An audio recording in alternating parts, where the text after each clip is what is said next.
রাসূলুল্লাহ সাল্লাল্লাহু আলাইহি সাল্লাম বলেছেন, একদা 3 জন লোক চলতে গিয়ে এক গুহায় আশ্রয় নিল।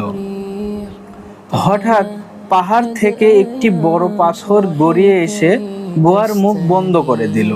তারা একে অপরকে বলল, আমাদের নিকট কোনো উপায় নেই, শুধু আল্লাহর কাছে দোয়া করাই উপায়। তখন প্রত্যেক নিজের করা সবচেয়ে খাঁটি আমল উল্লেখ করে আল্লাহর কাছে দোয়া করল।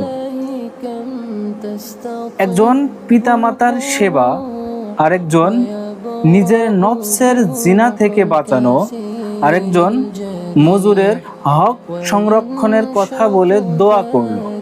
শেষে আল্লাহ তাদের দোয়া কবুল করলেন এবং পাথর সরে গেল, তারা মুক্তি পেল। এই হাদিসটি থেকে আমরা যে শিক্ষা পাই তা হলো, খাঁটি আমল ও নেক কাজের বরকতে বিপদ থেকে মুক্তি মেলে।